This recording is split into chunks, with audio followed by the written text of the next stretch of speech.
Hello, this is Myra Elaine on the Buying Space channel. I'm reading from the Torah. This is the Hebrew on this side and English directly uh, translated from the Hebrew on this side. I am in Exodus chapter 23.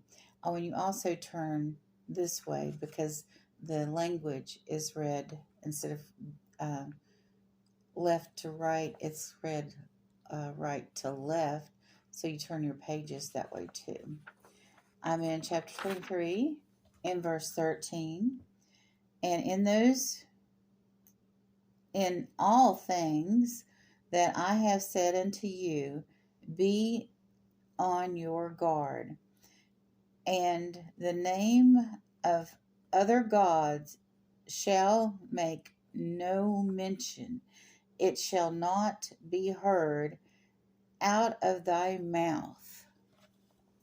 Well, we know in the Ten Commandments, God instructed us not to put any other gods before him and not to make any graven images. In this law, he is saying not to even utter the names of other gods. And I have done this when I was talking about the 10 plagues, because each of the plagues was an insult to an Egyptian god, and I talked about the Egyptian god. When I talked about habits I had formed when I was an atheist, like I did a chant that mentioned the name of a god in it, and Indian god, not Native American Indian, but Indian from India god. So I have done this, and I have talked about worship of another god, even in the United States. And this was, well, the name of that god is in the Bible. And so when I read that portion of the Bible, I'm mentioning that God and talking about him. And I've talked about the Canaanite pantheon from from the pre-Canaanite history that Yahweh Vav was a part of. Now I am saying Yahweh Vav for Yahweh, which is, if you have a Bible that has a capitalization of Lord, Lord, and it's all caps, the translation of that word Lord is usually translated Yahweh. But in my studies of Psalm 119, I found out that the W in the Hebrew alphabet has a V sound. So it's not wa, it's va. And so now the name of the Lord is Yahweh Vavhe. And that's how many people say it. And the people that say it that way say that that's correct. Well, from what I've studied so far, that is the most correct way to say what I used to say is Yahweh. Also, I have discovered that many Jewish people, they don't say the name of God in any form other than to say Lashem. And Lashem means the name. So in order to make sure, it says be on your guard. See, and in all things that I have said unto you, be on your guard. So they're on their guard about saying the name of God at all, in case they would say it in a way that ended up being vainful. I mean, we're not talking just people not saying profanity. We're talking about people maybe using the name of God to sell a vacuum cleaner or to bring people into the church just for the purpose of tithing. Those sorts of things, you're using God's name for your own personal gain. So in order that they don't slight God in any way. They don't even say God. They don't say Yahweh. They don't say Yahweh Vavhe. They say Lashem. And Shem is the word for name in Hebrew. And actually, Noah had a son named Shem. How would you like to be named name? So they say the name, Lashem. I was watching a video about the red heifers, and when they arrived, and these people were saying all these different words for God. And I'm like, I'm not hearing Yahweh. I'm not hearing Yahweh Vavhe. I'm not hearing God. I'm hearing Lashem. And there was another one that they were saying that I haven't figured out yet. And I'll let you know when I figure that one out. And I know I'm spending a long time on one verse, but I think that if you speak the name of another God, now that I've read this and I've thought about it, if you speak the name of another God, you're speaking them into your world, into your existence, and that God is our God, Yahweh Vavhe, is wanting us to just focus and concentrate and worship Him. Now, as I read through the Bible, I will be saying the name of other deities that are in the Bible and discussing who they are. But when I give an example, or when I talk about my past experiences, like with that chant, I'm not going to say the name of that deity anymore. I'm not going to say that chant anymore. So I'm going to remove that from my life to be closer to God, because that's offensive to God for us to worship other gods and to make graven images and give respect to other deities. I will do it as I have to explain things, but I'm not going to elaborate on those instances anymore because I only want to serve Yahweh Vavhe, and He doesn't want us to discuss those other deities casually.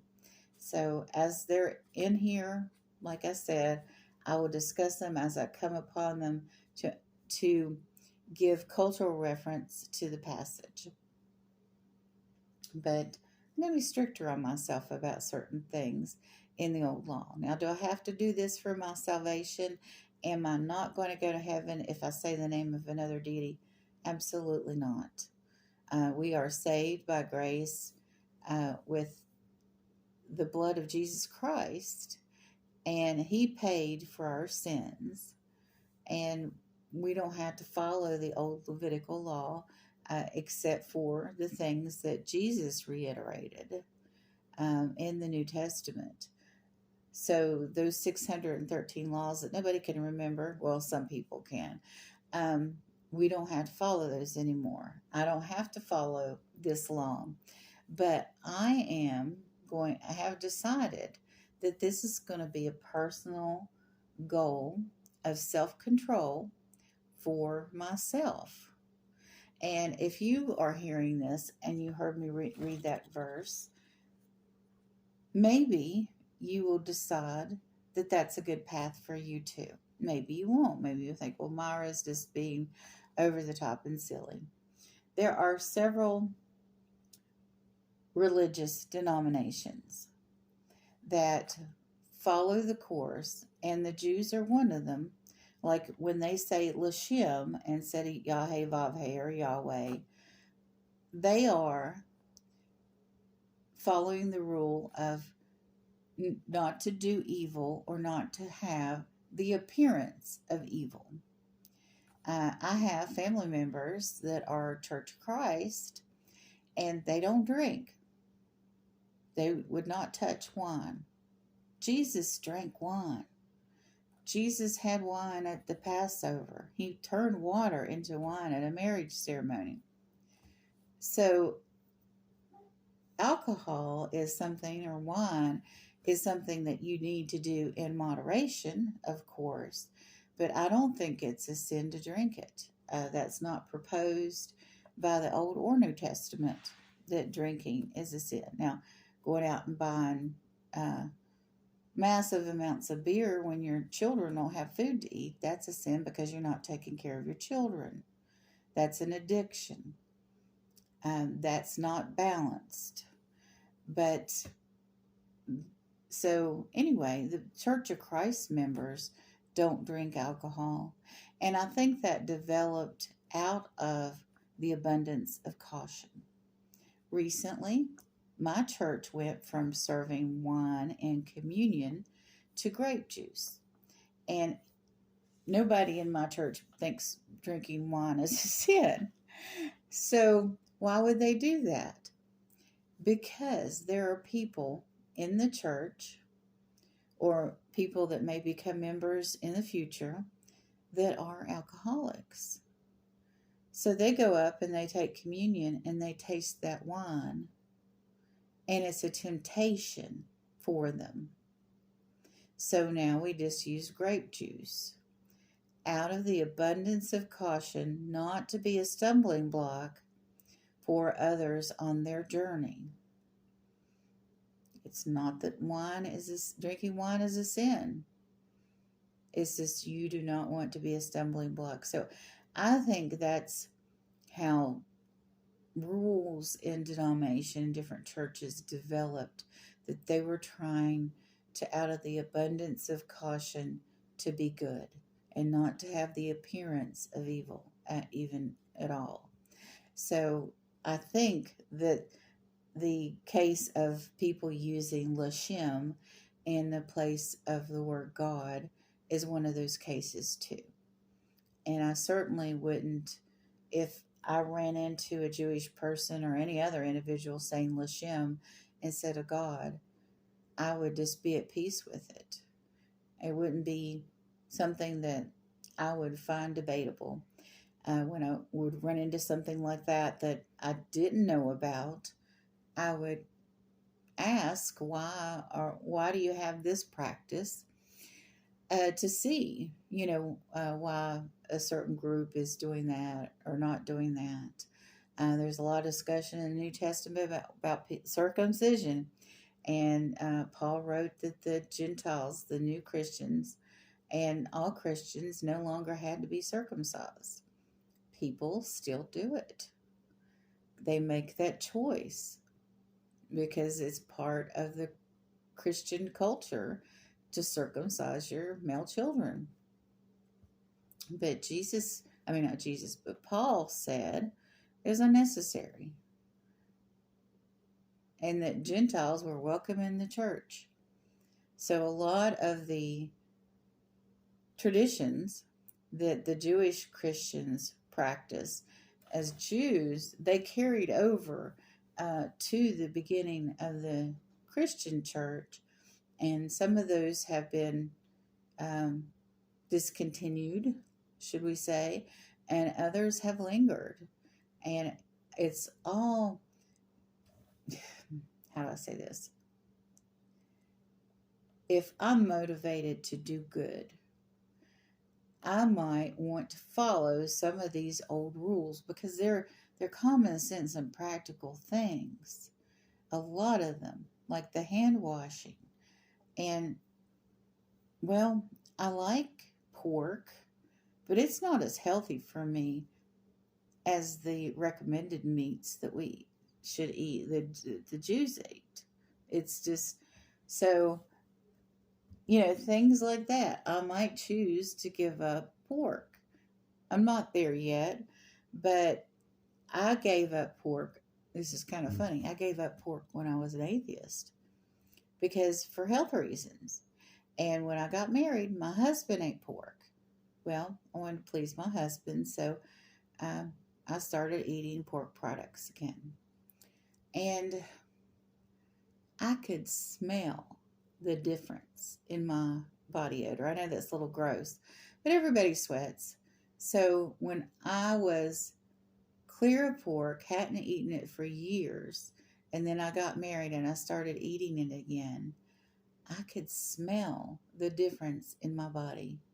And I knew it wasn't healthy for me. The old Levitical laws say not to eat pork. And it's a healthier choice. So I will look at these laws as life advice and analyze them for what is practical. My neighbor doesn't have an oxen, right? But maybe they have a poodle that gets loose in the neighborhood.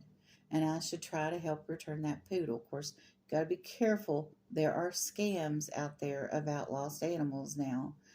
But if you come across a real situation where you know an animal is, and you know it belongs to a neighbor, and it's 5 blocks from your neighbor's house, and it's usually in their yard, you know that it's your responsibility to your moral responsibility to get that animal or let them know where it is so they can go get it if you don't return it yourself.